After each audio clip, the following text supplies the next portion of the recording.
The casino floor glittered like a constellation of broken promises. I balanced my tray carefully, weaving between poker tables and slot machines, my feet aching in the required heels. It was my third double shift this week, and I could feel exhaustion settling into my bones like old grief. Another vodka martini. Table 7, my manager barked, and I nodded, forcing a smile I didn't feel. I didn't notice him watching me. Not yet. 3 months ago, my life had been different. I had a boyfriend I thought loved me, a best friend I'd known since childhood, and a trust fund from my late grandmother that I'd been foolish enough to share access to. Now I had none of those things, just this job at the Obsidian Casino and an apartment I could barely afford. Marcus had been charming when we met, attentive. He told me I was beautiful, that he'd never met anyone like me. For 2 years, I believed him. I paid for our dates when his startup needed capital. I covered rent when his investments fell through. I didn't mind, or so I told myself. Love meant sacrifice, didn't it? Then came the night I found him with Veronica. Not just together, in love, in a way he'd never looked at me. I'd stopped by his apartment to surprise him with dinner, using the key he'd given me months ago. The lights were dim, candles flickering on every surface. Music played softly, and there they were, slow dancing in his living room, her head on his chest, his hands tangled in her hair. "Oh God, Emma," Veronica had gasped, pulling away. But she hadn't looked sorry. She'd looked radiant. Marcus hadn't even had the decency to appear ashamed. "We were going to tell you," he'd said flatly. "This just happened." "How long?" My voice had been surprisingly steady. 4 months. 4 months, while I'd been paying his bills, believing his lies, trusting my best friend with my secrets, including how much I loved him. "I'm sorry," Veronica had whispered, but her hand was still in his. The worst part came 2 weeks later, when I discovered my trust fund had been drained to nearly nothing. Marcus had convinced me to make him a co-signer in case of emergencies. He'd taken everything and moved into a luxury apartment with Veronica. When I confronted them, he laughed. "You were always so easy, Emma, so desperate to be loved that you didn't see what was right in front of you." I'd seen them around town since then. Marcus would smirk when our eyes met, his arm draped possessively around Veronica. She'd whisper something, and they'd both laugh. And I'd feel myself shrinking, disappearing, becoming invisible all over again. That's how I ended up at the Obsidian, taking whatever shifts I could get, trying to rebuild what they destroyed. I didn't know that someone was watching me, noticing, paying attention in a way no one had before. His name was Dante Maretti, though I didn't know that the first time I saw him.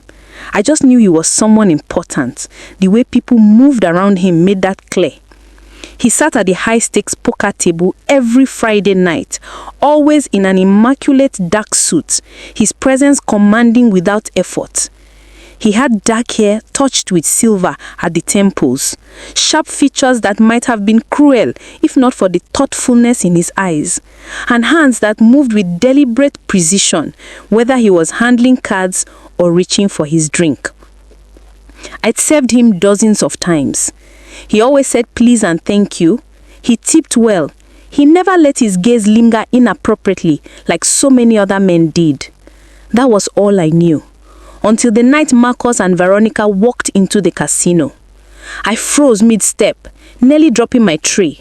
They were dressed up, clearly celebrating something. Her hand clasped in his as they made their way to the bar. My heart hammered so hard, I thought it might crack my ribs. "You okay?" Lisa, another waitress, touched my arm. "Fine," I lied. I need a minute." But I didn't get a minute. My manager assigned me to their section. I forced myself to approach their table, keeping my face neutral. "Good evening," What can I get you?" Marcus looked up, and that familiar cruel smile spread across his face. "Well, well, Emma, still slumming it, I see." "What can I get you?" I repeated, my voice mechanical. "We're celebrating," Veronica said, and I noticed the ring on her finger, an engagement ring. She had the grace to look uncomfortable. Marcus proposed tonight. Something inside me cracked, but I held steady. "Congratulations! Now, what would you like to drink?" "The most expensive champagne you have," Marcus said loudly, making sure nearby tables could hear. "My fiancé deserves the best, unlike some people who couldn't keep a man interested even when they were paying for everything." Heat flooded my face. Someone at the next table snickered. "Of course, sir. I'll bring that right away." I turned to go, but his voice followed me. "You know what's funny, Em? You are always so boring, so plain. I kept waiting for you to become interesting, but you never did.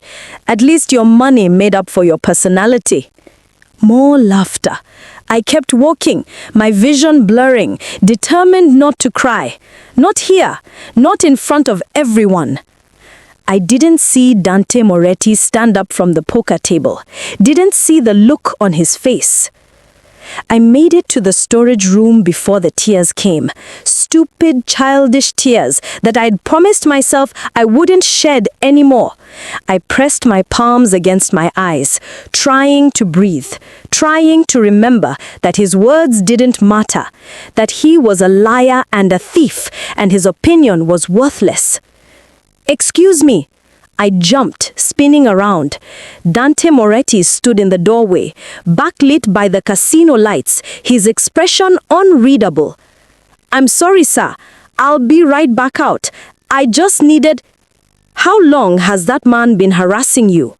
I blinked. "What?" "The gentleman at table 12. This is not the first time I've seen him speak to you that way. 2 weeks ago, he made you spill a tree. 3 weeks before that, he followed you to the bar making comments." He'd noticed. All those times I'd thought I was suffering invisibly. Someone had been watching. "He's my ex. He and my former best friend. They're together now. Engaged, apparently." Dante's jaw tightened almost imperceptibly.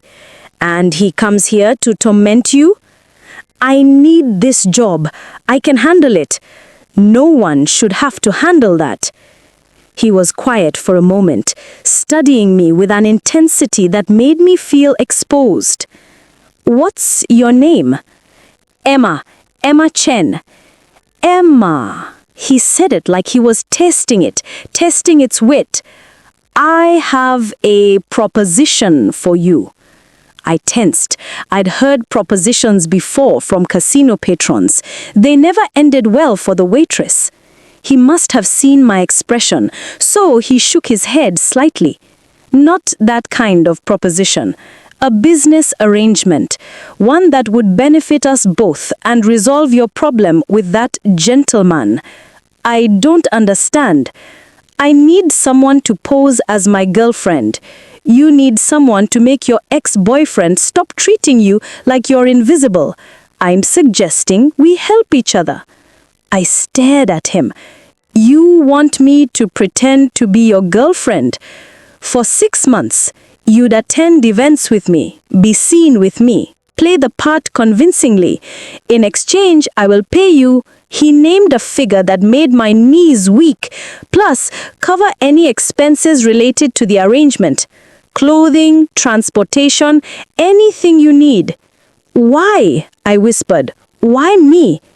Something flickered across his face. "Because you're brave enough to show up here every night, even though you know he might walk in. Because you're kind. I've watched you help elderly patrons find their way and calm down drunk customers with patience. Because you're stronger than you realize." He paused. "And because I'm tired of watching someone treat you like you don't matter when you clearly do." My heart was racing. I don't understand why you need a fake girlfriend. I'm in a line of work where appearances matter. Having someone by my side would be advantageous. And before you agree, you should know what I do. His gaze held mine. I own this casino and several other businesses. Some of them exist in gray areas of the law. People call me a mobster, a mafia boss. They are not entirely wrong. I should have been afraid. Should have walked away. But I thought of Marcus's smirk, of the way he and Veronica made me feel small, and of the number in my bank account that grew smaller every month. Would I be in danger? No. I keep my business and personal life separate, and I protect what's mine, even if it's only pretend. I looked at this man, this stranger who'd noticed me when I thought no one was looking, who'd just offered me a way out of my humiliation. Okay, I heard myself say, I'll do it. His expression didn't change, but something warmed in his eyes. Then let's make an entrance, shall we? Dante offered me his arm, and after a moment of hesitation, I took it. His suit was soft under my fingers, expensive in a way I'd forgotten existed. We walked out of the storage room together, and I felt the shift on the casino floor immediately. People noticed Dante Moretti. They couldn't help it. He led me directly to Marcus's table. My ex looked up, his smile fading as he saw who I was with. "Gentlemen, miss," Dante said smoothly, his voice carrying. "I'm afraid there's been a misunderstanding. Emma is no longer your waitress. She's my guest tonight." "Your guest?" Marcus's voice cracked slightly. "My girlfriend, actually." "Emma, darling, you don't need to work tonight. Let me show you off properly." He turned to me with a look so tender, so convincing, that for a moment I almost believed it myself. "You look beautiful, by the way. You always do." I felt something inside me unfurl, like a flower that had been closed too long. "Thank you," I whispered. Marcus's face had gone red. "Your girlfriend? Emma? Is there a problem?" Dante's tone could cut glass. "No, Marcus floundered. "I'm surprised. Emma is usually so plain, so boring." "Funny." Dante's hand moved to the small of my back, warm and steady. "I find her fascinating, intelligent, compassionate, resilient. Perhaps you weren't paying attention." Veronica was staring at her champagne glass like she wished she could disappear into it. "Now, if you'll excuse us, I'd like to show my girlfriend the high-stakes room. She belongs there, not serving people who don't appreciate her." Dante nodded curtly. "Enjoy your evening." He guided me away, and I could feel Marcus's stare burning into my back. But for the first time in months, I didn't feel small. I felt seen. "Thank you," I breathed as we walked toward the private elevators. "Don't thank me yet," Dante said quietly. "We're just getting started." The next 6 weeks were surreal. Dante had been serious about the arrangement. The day after our agreement, a stylist arrived at my apartment with racks of designer clothes, shoes, jewelry. At first, I protested. It was too much, but Dante had insisted. "You're representing me now. You should feel confident." Our first official event was a charity gala at the Regency Hotel. I wore a midnight blue gown that made me feel like someone else entirely, someone beautiful and important. Dante had picked me up himself, driving a sleek black car that probably cost more than I'd made in my entire life. "Nervous?" he had asked as we pulled up to the valet. "Terrified." He'd smiled then, the first real smile I'd seen from him.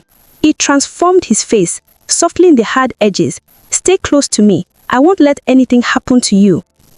And he hadn't. All night, he'd kept his hand on my back or held mine, introducing me to business associates and politicians with a possessiveness that felt startling and safe at once. When someone asked how we met, he'd said she served me the best cup of coffee I've ever had and smelled like she meant it. I was lost after that.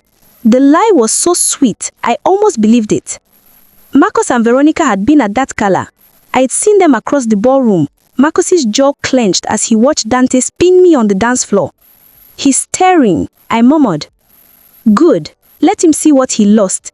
"You are very good at this," I said as we moved to the music. Something had flickered in Dante's eyes. Sometimes the line between pretending and reality is thinner than we think. I dismissed it then as part of the performance, but over the following weeks, as we attended dinners and galas and quiet lunches together, I started to wonder. Dante was nothing like I'd expected. He was demanding in business, yes. I'd overheard enough phone calls to know that people feared and respected him. But with me, he was different.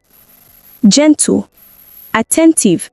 He asked about my day, my dreams, what I wanted to be before life derailed me. A teacher, I'd admitted one afternoon, as we shared coffee at a cafe near the waterfront. Elementary school, I wanted to help kids who felt invisible, the way I always did. Why didn't you? Money. My parents died when I was 19. The trust fund was supposed to last until I finished my degree, but I had to use some of it for their funeral expenses, and then there were medical bills they had left behind. I took the casino job to save up again, and then Marcus, I trailed off. He stole your future. He stole my money. My future is still mine. I just have to figure out how to get it back. Dante had looked at me for a long moment. You will. You're stronger than you know. I started to believe him. The shift happened gradually, so slowly I didn't notice until it was too late. It was the way Dante started texting me good morning, even on days we didn't have events. The way he would show up at the casino on my shifts with coffee. Because you looked tired yesterday.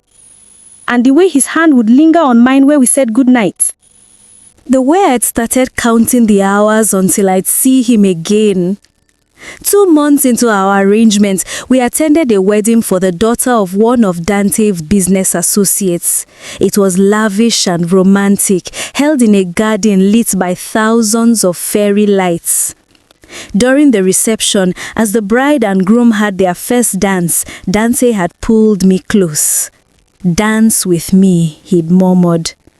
We'd moved together easily now after so many events, but this felt different. His arms were tighter around me, his breath warm against my temple. "Emma," he'd said quietly, and something in his voice made my heart skip. "I need to tell you something." Before he could continue, someone called his name. Business. Always business. He'd stepped away reluctantly, and the moments had passed.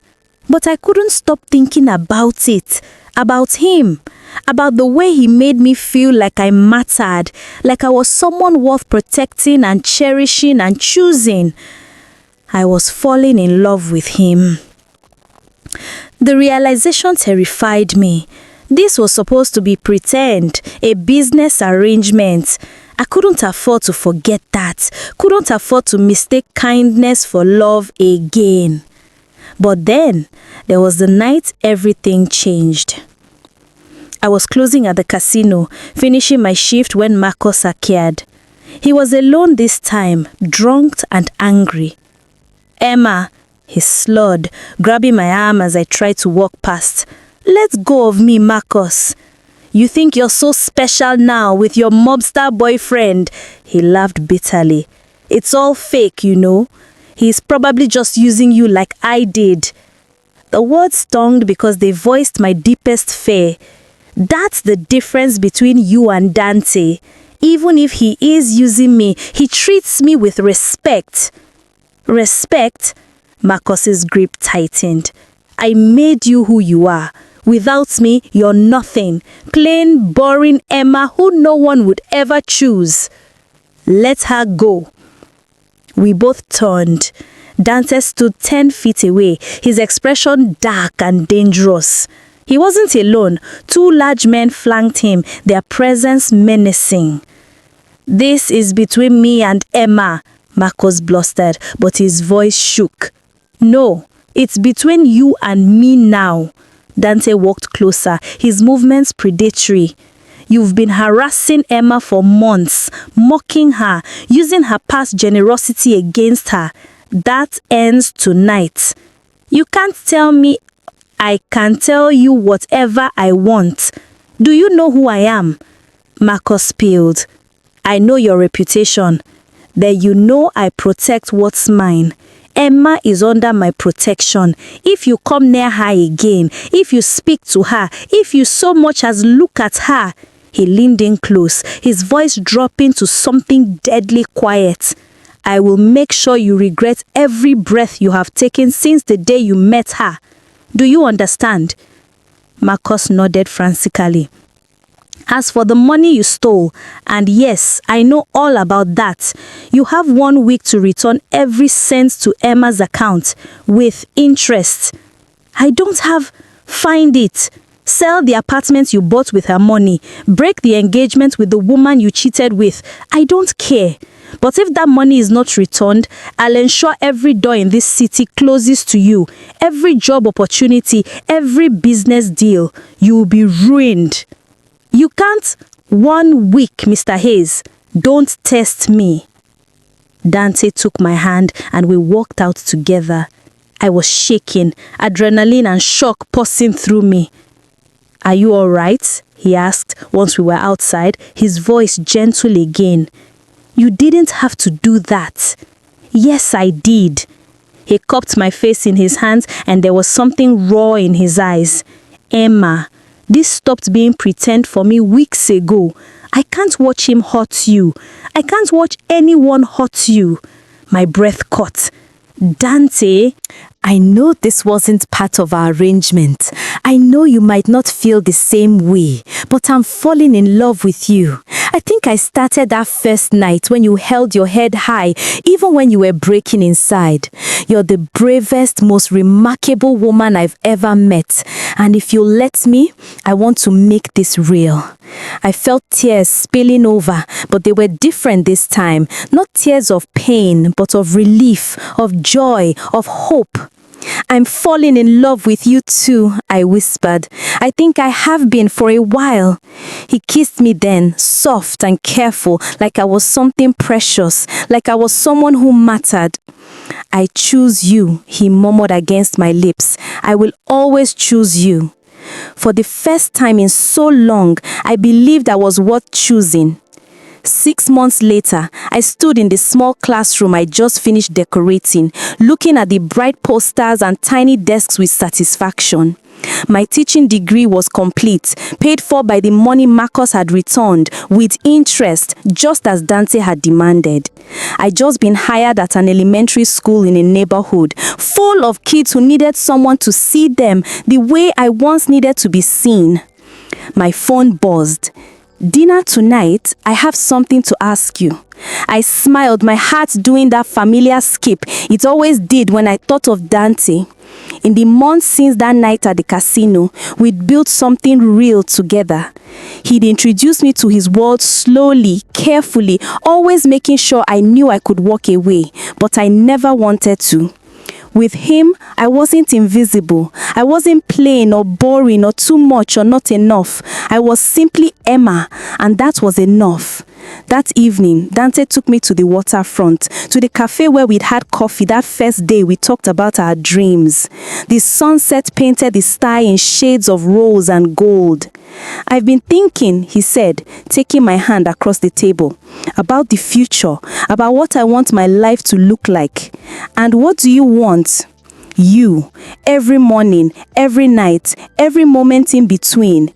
He reached into his pocket and pulled out a small velvet box. Emma Chen, you walked into my casino when you'd been knocked down and got back up every single day. You taught me that strength isn't about never falling, it's about rising again. You make me want to be better, to build something real beyond business and power. Will you marry me? I looked at this man who'd seen me when I was invisible, who'd protected me when I was vulnerable, who'd chosen me every single day. Yes, I breathed. Yes, 1,000 times yes. He slid the ring onto my finger, a simple band with a single perfect diamond, and kissed me as the sun set behind us, painting everything in gold. Marcus had tried to make me invisible by loving my best friend, by taking everything I had and mocking what remained. But Dante had made me his priority, and in doing so, he'd helped me remember that I'd always been worth seeing, worth loving, worth choosing. Sometimes the best revenge isn't getting even. It's building a life so beautiful that the past becomes just a distant shadow, barely visible in the light of what you've become.